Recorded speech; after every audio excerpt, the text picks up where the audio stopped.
Hai semua, Assalamualaikum. Jumpa lagi di channel Yuni Dapur Berkah. Di video kali ini aku mau kasih tahu penyebab-penyebab adonan donat kita tidak mengembang saat di-proofing dan saat digoreng donatnya itu menjadi kempes. Apa saja penyebab-penyebabnya dan bagaimana solusinya? Disimak video aku sampai selesai, jangan di-skip-skip. Dan jangan lupa ditekan tombol subscribe-nya dan loncengnya diaktifkan agar setiap aku upload video terbaru kalian tidak ketinggalan. Terima kasih.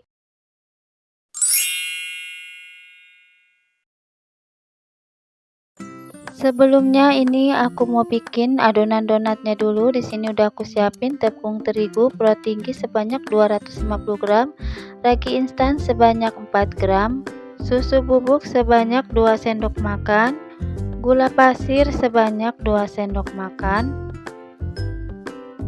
Dan setelah bahan kering masuk semua ke wadah, langsung aja ini mau aku aduk sampai tercampur merata.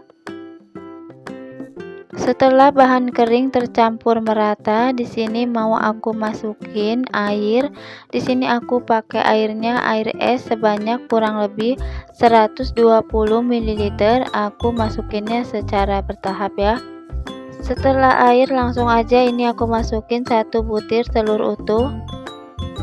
Dan lanjut aku ulen sampai bahan kering dan cairannya ini tercampur merata.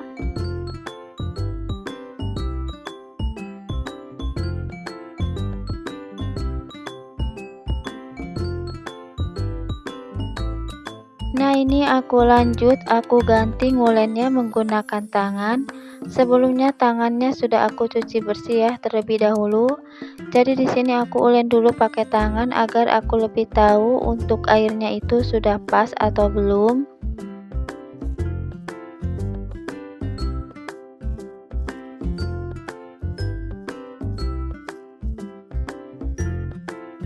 Nah ini setelah aku ulen ini masih kurang ya untuk airnya. Jadi aku tambahin lagi untuk airnya. Oh ya, untuk takaran airnya itu bisa kurang bisa lebih dari resep yang aku kasih ya. Jadi tergantung kelembapan tepung terigu yang kita pakai. Nah ini masih banyak tepung keringnya yang masih belum tercampur. Ini masih kurang ya untuk airnya. Jadi ini aku tambahin lagi untuk sisa airnya. Jadi aku 120 ml airnya itu aku masukinnya bertahap ya, enggak sekaligus, agar mencegah dari adonan yang kelembekan. Nah ini setelah adonannya sudah lembab seperti ini ya, tepung keringnya sudah tidak kelihatan lagi. Langsung aja di sini aku masukin untuk margarinnya. Untuk margarinnya di sini aku masukin sebanyak 2 sendok makan dan di sini juga aku kasih untuk garamnya setengah sendok teh. Kemudian ini aku ulen lagi ya sampai margarin dan garamnya tercampur merata dengan adonan. Dan lanjut ini mau aku ulen menggunakan mixer ya, agar lebih cepat dan lebih menghasilkan adonan yang kalis elastis. Buat kalian yang belum punya hand mixer boleh lanjutkan ngulennya menggunakan tangan ya, sampai adonannya benar-benar kalis. Nah ini setelah aku mixer selama kurang lebih 10 menitan, ini adonannya sudah mulus, sudah tidak menempel lagi di wadah dan di mixernya. Jadi ini tandanya adonannya sudah kalis ya. Nah ini aku mau cek untuk kekalisannya dengan cara aku rentangkan adonannya seperti ini. Nah ini saat direntangkan adonannya sudah tidak mudah putus dan sudah membentuk selaput bayangan ya, tandanya adonannya sudah kalis elastis dan untuk proses pemikserannya ini sudah selesai. Dan lanjut aja ini adonannya mau aku padatkan dan akan aku bagi-bagi dan aku timbang di sini per bicisnya seberat 27 sampai 28 gram ya. Oh ya, saat kita mau membagi adonannya ini usahakan kita gunakan gunting atau gunakan scraper atau kita gunakan spatula ya.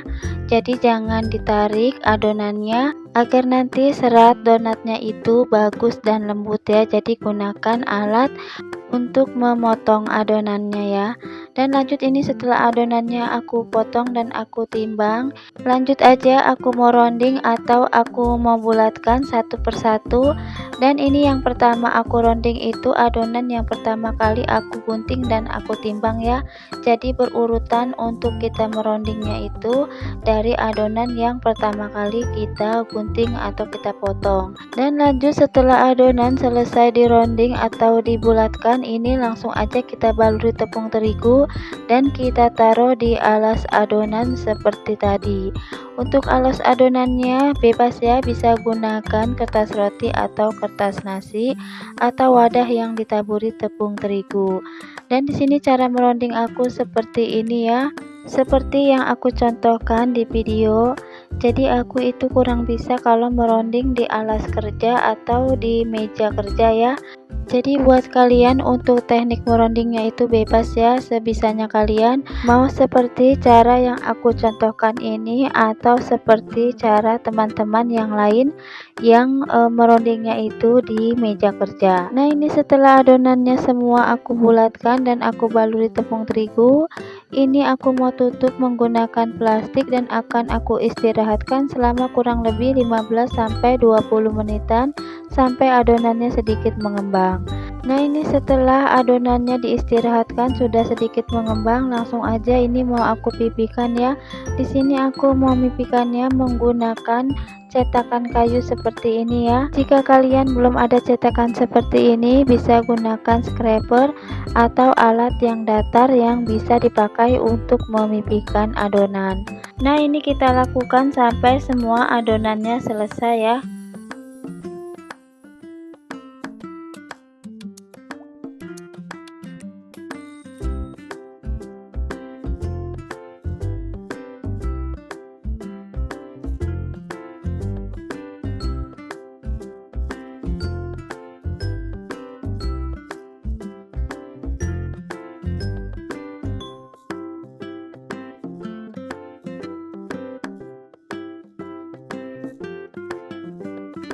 Nah, ini setelah adonan sudah selesai semua aku pipihkan, ini akan aku istirahatkan selama kurang lebih 40 menit sampai 60 menitan sampai adonannya mengembang 2 kali lipat. Dan ini setelah adonannya aku istirahatkan selama kurang lebih 45 menitan, adonan sudah mengembang 2 kali lipat, jadi ini siap untuk kita goreng ya. Sebelumnya tadi aku sudah manasin minyaknya dulu ya, jadi saat adonan donat sudah mengembang, langsung aja ini aku masukin ke minyak panas yang suhunya sudah cukup ya. Untuk mengetahui suhu panas minyaknya sudah cukup atau belum, kita tinggal tes aja ya menggunakan lidi atau tusuk sate ya. Kita masukin ke minyak panas. Kalau lidinya kita masukin ke minyak panas kemudian berbuih halus-halus, itu tandanya minyaknya sudah siap untuk menggoreng donat. Oh ya, di sini aku mau kasih tahu ya untuk penyebab-penyebab adonan donat tidak mengembang saat di proofing atau saat diistirahatkan. Penyebab pertama bisa dari raginya ya yang sudah tidak aktif. Bagaimana solusinya agar kita tahu ragi itu sudah aktif atau belum? Dengan cara kita tes menggunakan air hangat-hangat suam kuku ya. Kemudian kita kasih sedikit gula pasir, kemudian kita diamkan selama kurang lebih 5 menit atau sampai 10 menitan. Jika sampai waktu itu ragi yang sudah kita diamkan tidak mengeluarkan buih, tandanya ragi sudah tidak aktif ya, jadi jangan digunakan. Jadi kita ganti raginya dengan ragi yang baru ya.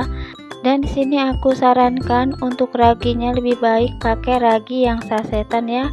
Karena ragi yang sasetan itu lebih aman dan lebih terjaga keaktifannya dibanding ragi yang curah yang kita beli di pasar. Jika kalian beli raginya itu yang curah ya. Jadi ragi yang curah itu yang sudah dikemasin ya sama tokonya. Dan untuk kemasannya itu plastik yang tidak ada mereknya ya. Jadi itu ciri-ciri ragi yang curah ya, atau ragi yang kiloan. Dan penyebab selanjutnya adonan donat kita tidak bisa mengembang, itu bisa disebabkan dari adonan donat terlalu lembek ya. Jadi saat diistirahatkan donatnya itu tidak mengembang ke atas, tapi dia malah melebar ke samping ya. Jadi saat digoreng donat kita itu hasilnya kempes ya, tidak bisa menul dan tidak bisa mengeluarkan white ring. Jadi solusinya agar kita tidak kelembekan saat mengadon, kita harus perhatikan untuk penambahan cairannya itu bertahap ya, jangan sekaligus. Jadi kita rasa-rasa dulu, kalau adonannya itu kurang lembek baru kita tambahin lagi ya sedikit cairannya. Dan jika kalau memang sudah terlanjur kelembekan, kita tambahin lagi aja ya tepung terigu sampai adonannya itu pas. Dan untuk penyebab selanjutnya disebabkan kita terlalu over saat memiksernya ya. Jadi terlalu berlebihan atau terlalu kelamaan, jadi menyebabkan adonannya itu panas karena terlalu lama kena gesekan mixer ya. Jadi solusinya agar adonan tidak panas saat kita mixer, gunakan air es ya untuk memiksernya. Dan saat proses pemikserannya, jika setelah 10 menit langsung aja kita cek ya adonannya. Jika adonan dicek sudah kalis elastis, tandanya proses pemikserannya sudah harus diselesaikan ya. Jadi jangan terus kita mixer sampai adonannya itu sampai panas ya, karena akan menyebabkan raginya mati dan nanti donatnya itu tidak bisa mengembang. Nah jadi itu aja ya penyebab-penyebab adonan donat tidak bisa mengembang dan saat digoreng itu kempes. Jadi itu semua udah aku alami ya saat aku baru mula-mula bikin donat, dan sekarang alhamdulillah setelah aku tahu solusinya, donat aku bisa lebih baik dari donat aku yang sebelumnya ya. Makanya di sini sedikit keberhasilan aku ingin sharing ya di video ini agar kalian pemula tahu penyebab-penyebab dan solusi cara mengatasi donat yang tidak mau mengembang. Semoga sedikit ilmu yang aku sharing ini tentang perdonatan bisa bermanfaat ya buat kalian pemula yang pingin bikin donat. Dan sampai di sini aja videonya aku akhiri. Terima kasih banyak yang menonton sampai selesai tanpa di skip, dan mohon maaf jika masih banyak kekurangan di video dan dubbingnya. Sampai jumpa di video aku selanjutnya. Aku pamit. Assalamualaikum warahmatullahi wabarakatuh.